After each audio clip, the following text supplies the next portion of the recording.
welcome to the test session of this model called public policy making. And this test session is about the prescriptive models of public policy making. Prescriptive models stipulate how public policies ought to be made. Prescriptive models of policy making include the following: rational comprehensive model, incremental model, miscounting model, garbage can model, normative optimum model, and public choice model. Let's look at the first one, which we call the rational comprehensive model. A rational comprehensive approach to decision making involves the following: a problem is identified and well defined. The values, goals, and objectives of the decision makers are made explicit and ranked in order of priority. All options that could achieve the goal are identified. The costs and benefits of each option are then compared. The decision maker chooses the option with the greatest benefit and the least cost. Strengths of the rational comprehensive model. The strengths of the rational comprehensive model are the following. One, it is a useful tool of analysis. It helps to identify barriers to rationality. It is the best possible decision-making approach. Rational decisions may make either large and basic or limited changes in public policy. It forces decision makers to strive to make decisions that most effectively achieve a given end. Then what are the weaknesses of the rational comprehensive approach to decision making? Decision makers are not faced with concrete, clearly identified problems. Now what this means is that problems do not exist and they are labeled so that people will know them and know that these are the problems. Problems are intertwined with other problems, and therefore separating one problem from another is itself a problem. And that's why we say in public policy making that identifying the problem is itself a problem. Now the second point is that it is unrealistic in the intellectual demands on decision makers. The model tends to think that public policy decision makers can have the time, can have the intellectual ability to gather all the information they need to make rational decisions. In reality, they are constrained by their cognitive ability, they are also constrained by time, and they are constrained by other factors. Then, decision makers are faced with value conflict. In other words, what you believe in and the way you value things and the way you see things and the way you see solutions to the problems are different from the way somebody else sees the solution to the problems. The other thing about value conflict is that we have different interests, we have different hopes, we have different aspirations, and we have different anxieties. And therefore, these different interests and hopes conflict rather than converge. And that's why we say that decision makers are faced with value conflict. Decision makers may confuse personal values with public values.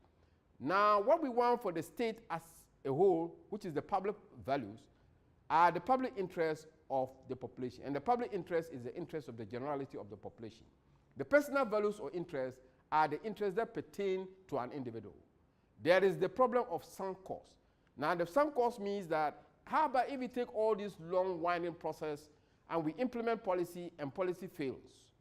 Now, how about the money we have sunk into the project? We cannot have it back and we cannot have the benefit of the program or the policy.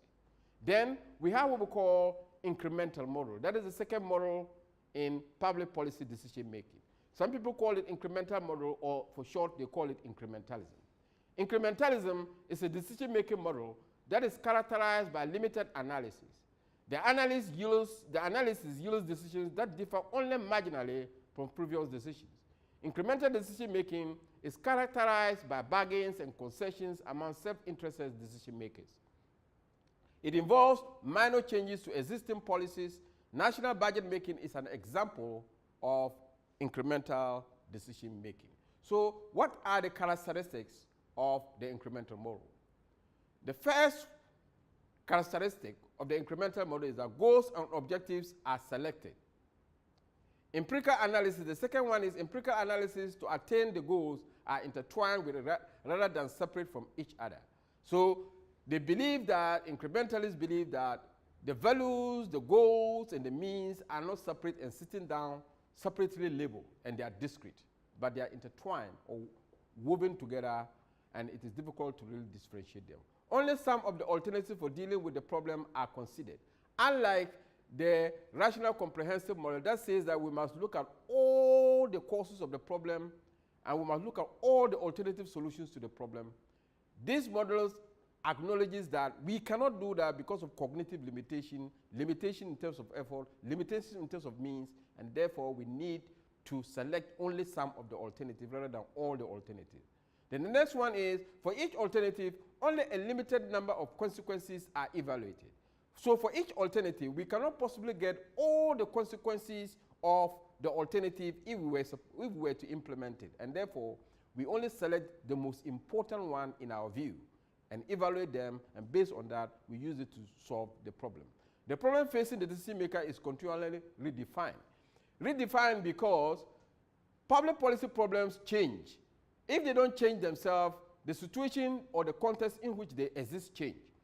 If the context doesn't change, even the decision makers themselves change, their values change, their interests change, their hopes change, their ambitions change. And that is why they acknowledge this fact.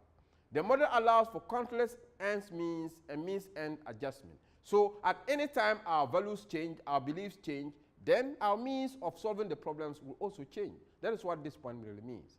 The next one is there is no single or right decision for a problem.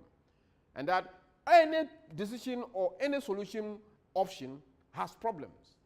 But the right, what to test for if we have selected a good decision is that the test of a good decision is that various analysts find themselves directly agreeing on it. So we are not saying that any solution we select is the best solution. But we have selected it based on the fact that at least majority of the stakeholders connected to the policy believe that, yes, we agree on these modalities and that these modalities should be used to solve the problem. And that is why we say that that is the test of a good decision. The next one is, however, they do not agree that the decision is the most appropriate means to achieve the objective. So even though they compromise, they don't believe that what we have is exhaustive in dealing with the problem we have at hand. Then incremental decision making is essentially remedial. Now when we say it's essentially remedial, we mean that it is meant to correct existing imperfections in the policy that is already ongoing. And therefore, these imperfections are those that we correct rather than trying to say that we are going to revolutionize or reinvent the wheel. This model doesn't reinvent the wheel as the rational comprehensive model wants us to believe that it has the potential to do. Then, what are the advantages of the incremental model? The first point here is that the incremental process is politically expedient. Why are we saying it's politically expedient? It's politically expedient because the political decision maker has a timetable to get policies in place, implement them, and get results to show to the people for re-election. And therefore, we cannot have the time like the rational comprehensive people are saying to gather all the information, do all the analysis. By the time you finish the analysis, even the political cycle will have been over. And therefore, the politicians prefer the incremental model because only a selected few options and courses are selected, evaluated, and used to apply to the problem, and they get the solutions quickly, and they show the result. And that's why we say that this model is politically expedient. The second point is that it reduces risk and cost of uncertainty. What does it mean? It reduces risk because we are not looking at all options with all their risks, but we are selecting a few options. So if you select a few options, the risks are minimized. Then the cost of uncertainty. The more options that you have, the more uncertain the solutions are going to be. And that is why when you select a few options, you limit the uncertainties that come with them. Then the third one is that it is realistic in recognizing the decision maker's lack of information and other resources for acting rationally. Now, the incremental model is accepting that, look, the human being has cognitive limitation. In other words, his capacity, his ability, his intellect is limited, and he cannot possibly get all the causes, all the solutions to the problem. And therefore, per these limitations, we agree that whatever he comes out with should be what we work with, rather than forcing him to get all the solutions, which naturally he cannot get. The next point is that it achieves limited, practical, acceptable decisions. And what that means is that within the limited time frame that politicians have, the solution they get is what they think will solve the problem, will show results. And that is why they are easily accepted, because they will have easy solutions, and then they will be able to solve this problem within the electoral circle. Incremental decision making is evident in pluralistic societies such as the US. So in pluralistic societies where there are many stakeholders, many people involved, many conflicts existing, these conflicts can only be minimized through the stakeholders by agreeing on some fundamental options and causes to the problem. That is the only way they can move forward. What are the weaknesses of the incremental model? The first point is that it is too conservative, too focused on the existing order. Now, what it means is that conservatism means that to be revealed in the tradition that you are already in, to not to look out for changes and innovations. Then if you are revealed in what you already know and you are not looking out for innovations, for changes, then you are conservative. Then so it means that if this thing is only saying, this model is only saying that we should add to the existing template, it means that it's not looking out for options that are new. So if you are not looking out for options that are new, you cannot be creative. And it's too focused on the existing order. All that we have is what we are looking at. We are not looking at a new way of looking at even old things, or new ways of looking at new things. Now, the second point is that it is a barrier to innovation which is required for effective policies. So if you want to innovate, if you want to make good policies, you must begin to think out of the box. And thinking out of the box means that doing something that is unusual, doing something that is out of the way, doing something nobody has done. And that is when you push the boundaries of knowledge and push for new solutions that are more effective in dealing with problems. The next point is that in situations of crisis and major changes in decisions, it provides no guidelines. What it means is that because it is using an existing template and only make small additions to it, when it is confronted with a new situation, it does not have a way of dealing with this new situation. The next point is that it discourages the search for or use of other readily available alternatives. So if you are only focused on adding to what is already existing, there may be new options that are out there that are more effective than the old ones that you are losing. And if you will not entertain these new ones, then how are you going to be innovative and create new ways of solving new problems? It does not eliminate the need for theory in decision making. Theories will always be relevant because they provide the guide to our actions. Now, the next model is what we refer to as public choice model. The public choice model is the application of economic analysis to political and social phenomena. It is the economic study of market decision making. It argues that the behavior of individuals is towards self-interest maximization. Self-interest of the individual is evident whether in the political marketplace or in the economic marketplace. Politicians want to maximize votes. Bureaucrats strive to maximize departmental budgets. Voters maximize personal benefits. People pursue their self-interest both in politics and in the market. Even if these interests are selfish, they can mutually benefit through collective decision-making. That government itself is a social contract. The contract is between individuals who agree for their mutual benefit to obey law. These individuals obey law and support government in return for protection. The protection is for their lives, property, and liberties. Now, what are the characteristics of the public choice model? The first point here is that it acknowledges that the state is obligated to perform certain functions the market cannot perform. There are certain things that the market cannot do and will not do because it doesn't bring in profit. If you leave the market to provide defense and law and order, they may fail because once you defend one, you defend all. And they cannot have a means to collect the money from all those who are defended. And they will simply ignore and not provide defense because they cannot collect the money from the individuals who have enjoyed the defense. And that is why we are saying that, so if they don't provide it, then it leads to market failure. So that is why it is said that it is obligated to perform certain functions that the market cannot perform. So if the market cannot provide defense, then it is the responsibility of the state to provide the defense that citizens want. Number two, it rejects the traditional notion that the intent of policy is to serve the public interest. The intent of the public policy, it rejects the traditional notion that the intent of policy is to serve the public interest. What this point simply means is that the public interest is the interest of the generality of the population. But in reality, we do know that policies are made and sometimes hijacked by powerful elites, and that you end up seeing policy being serving the interests of the elite and the influential in society rather than serving the generality of the interests of the population. The third point is that it insists rather that the intent of policy is to serve the interests of politicians, and that's what the point I've already made. It claims that the behavior of actors is opportunistic. So public choice believes that those who function either in the marketplace, economic marketplace, or the political marketplace are just doing it for their own interests, not for the interests of the generality of the population. It contends that government is a revenue maximizing leviathan. And when we say government is a revenue maximizing leviathan, it means that government uses coercive means to collect money from us forcefully in the form of tax, and uses that money to provide services it thinks we want. It does not give us the opportunity to really think through and know the policies and programs that we want that will deliver the goods and services we actually enjoy, and just provide for us what it thinks we need. And that is not the way to go.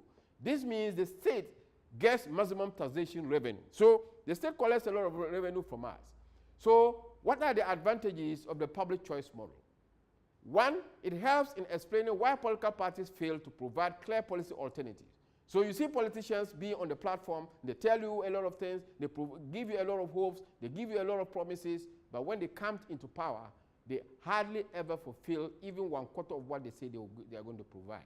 So public choice is drawing our attention to the fact that, look, these politicians are just interested in their self-interest maximization rather than the maximization of the interests of the generality of the population.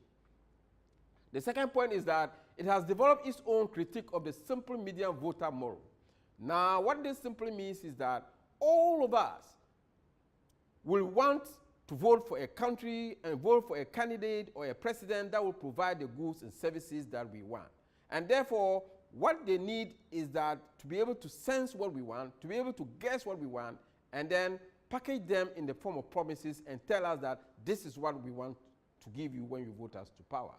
But they know within themselves that they cannot provide those things. And that's what that means. The next point is that it contributes to our understanding of interest groups and their influence on public policy. Now, what it means here is that, look, the state will try, and state officials and elites will try to packet the profits and the revenues that they get from the people, and the people will also try to force them to use that revenue to provide the goods and services rather than packet them for their private use. The last one is that it identifies ways of reorienting actors towards serving the public interest. Now, what this means is that, so if we all recognize that politicians, consumers, everybody is looking for a self-interest, then is it not time for all of us to redirect our attentions towards serving the public interest rather than serving the interests of individuals that will not benefit everybody? So what are the weaknesses of the public choice model? One, it scores low on moral attractiveness, as public policy is modeled only as rent-seeking behavior. Now, what this point simply means is that public choice model tries to paint everybody black. That is, thinking that everybody is self-interested and is only interested in serving themselves and not serving the generality of the population. But we do know that, yes, but there are some people who care more for others, who sacrifice their life to save the life of others. So how do you say that the individual is just a self-interest maximizer rather than trying to help other people within society? So it's not completely true that the individual is only at all times a self-interest maximizing individual, but he tries also to serve the interests of others.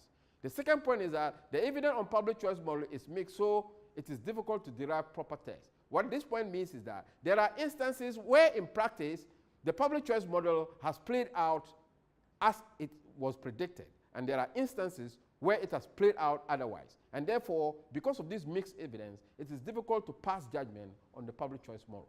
The next point is that it tends to overemphasize the supply side in public policy making.